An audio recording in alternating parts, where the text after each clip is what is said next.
নমস্কার বন্ধুরা, কেমন আছেন? সুনন্দার নতুন একটি ভ্লগে সকলকে জানাই স্বাগতম। আজ শিবরাত্রি, তাই একটু ঠাকুরকে পুজো দিতে আমাদের তিনতলায় যাচ্ছি। আমাদের তিনতলায় হচ্ছে ঠাকুর ঘর। ঠাকুর সবার আমাদের মাথার ওপরেই রাখা হয়েছে।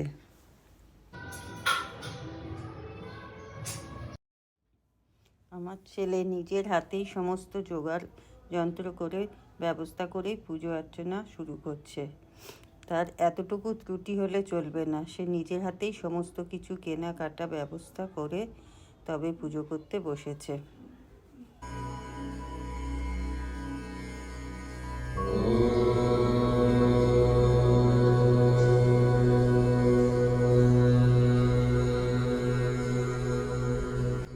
আমাদের ওপরের বেদিতে রাখা হয়েছে প্রতিষ্ঠিত মা কালী, আর এই বছরের নতুন অ্যাড হয়েছে শিব পার্বতীর মূর্তি। ছেলে বায়না এই বছর শিব পার্বতীকে আনা হোক, আর এই পাশে রয়েছে রাম সীতার মূর্তি।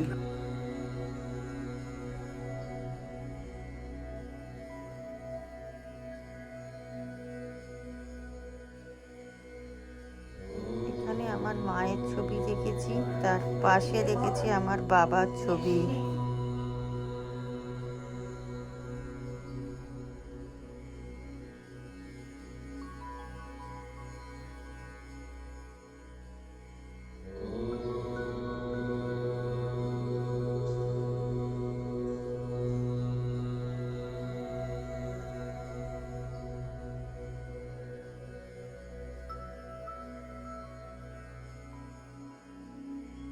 पुष्पन्ति शूरयो दिव्यो चक्षुरारतं नमो नमः।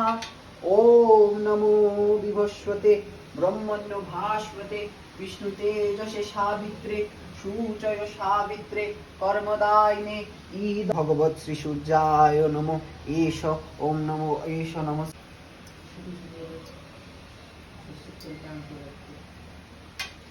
ॐ नमो जवाकुशम शंकाशन कश्यप्यत महाद्भुतिं घंतारिं सर्वपापघ्न प्रणोतस्मि दिवाकरं नमः सूर्याय नमो। ॐ नमो अपवित्र पवित्र वा सर्वावस्त्रांगतो विवा जत्स्वरे पुण्डरीकाक्षो सवाच्यो अभ्यन्तरो शुचि नमो शुचि नमो शुचि नमो शुचि नमो माधव माधव वाचि माधव माधव रीवि शरन्ते साधव सर्वकार्येषु जय माधवं जय माधवं जय माधवम्। ॐ सोमं राजन् वरुणमिग्रहामहें आदित्यं विष्णुं सूर्यं ब्रह्मण्य बृहस्पतिं ॐ स्वस्ति ॐ स्वस्ति ॐ स्वस्ति।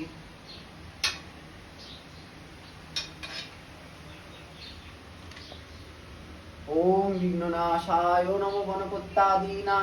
আমি ঠাকুর ঘরে আলাদা করে সিংহাসন কিনিনি, একবারে মার্বেল দিয়েই হাফ সার্কেল করে বেদি বানিয়ে নিয়েছি, যাতে দুটো থাকে, অনেক ঠাকুর রাখা যেতে পারে। আর ঠাকুরকে রেখেছি আমরা সবার মাথায় ছাদের ঘরে।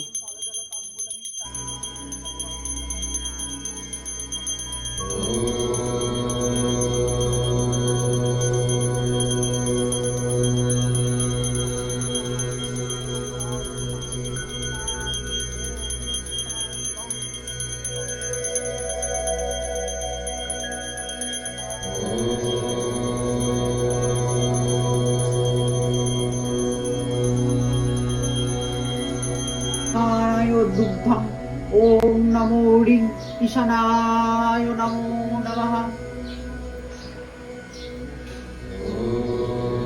स्नानाय दुग्धम् ॐ नमो ह्रीं ईशानाय नमो नमः।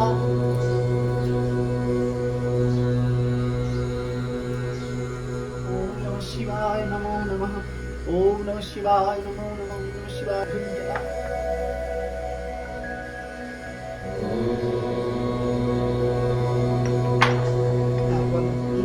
इदं स्थानीय मधु ह्रीं इदं स्थानीय मधु नमो नमो ॐ तं सद्योजाताय नमः।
সবার আগেই পুজো দিয়ে নিয়েছি, তখনও ছেলের সব গোছগাছ করা হয়নি।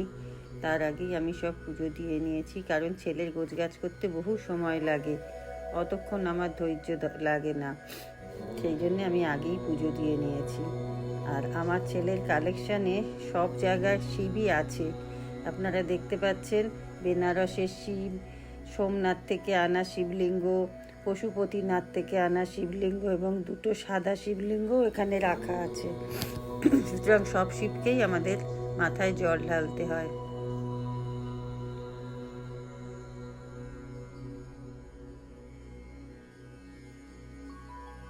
ফুলধারা হরায় নম, বজ্রায় নম, পশুপতায় নম, শিবায় নম, ধারা ফল ধারা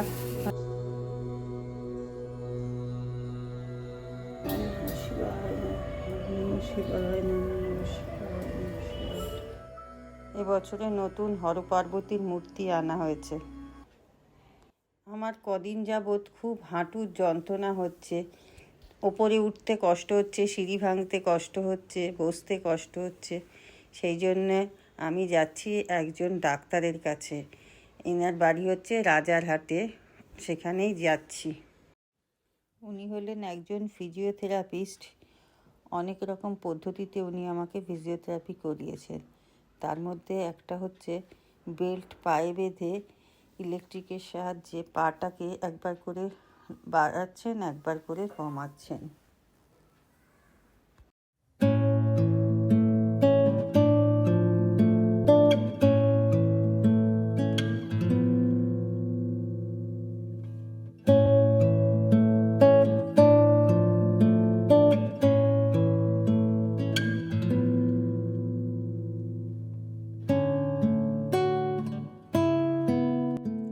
নাম্বার সেকেন্ড, আমাকে যে ট্রিটমেন্টটা করা হলো এটাকে বলা হয় অ্যাকুপাঞ্চার।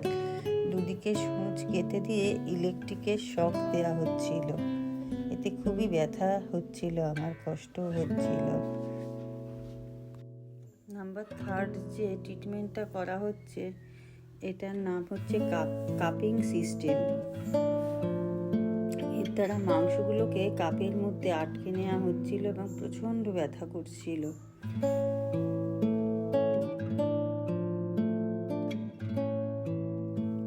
আপনারা যদি কেউ এই ধরনের ট্রিটমেন্ট করে থাকেন বা কোনো অভিজ্ঞতা থাকে, তাহলে প্লিজ দয়া করে আমাকে একটু জানাবেন। এতে কি আদেও সারে না সারে না। আমার পাস সিটিং এখানে 500 টাকা করে নিচ্ছে। এখন কতদিন চলবে সেটাও ডাক্তার আমাকে জানায়নি। এখন আপাতত সপ্তাহে 2 দিন করে আমার এই ট্রিটমেন্ট চলছে এবং কতগুলো ব্যায়ামও দিয়েছে বাড়িতে করার জন্যে। যদি আপনাদের অবশ্যই কেউ করে থাকেন, আমায় একটু অবশ্যই জানাবেন এই ট্রিটমেন্টের ফলাফলটা কি হয়, তাহলে আমি খুব উপকৃত হব। এই ট্রিটমেন্ট করার পর পায়ে এরকম দাগ হয়ে গেছে কালশিটের মতন। আমরা আজকে খুব এক্সজস্টেড, আর সেই সঙ্গে বলতে চাই আমার এই ভিডিওটা এখানেই শেষ করলাম। আর আমার এই ভিডিওটা যদি আপনাদের ভালো লাগে, লাইক, শেয়ার অ্যান্ড কমেন্ট করবেন এবং সাবস্ক্রাইব করতে ভুলবেন না। আজকের মতো এই পর্যন্ত। সবাই ভালো থাকবেন, সুস্থ থাকবেন। টাটা।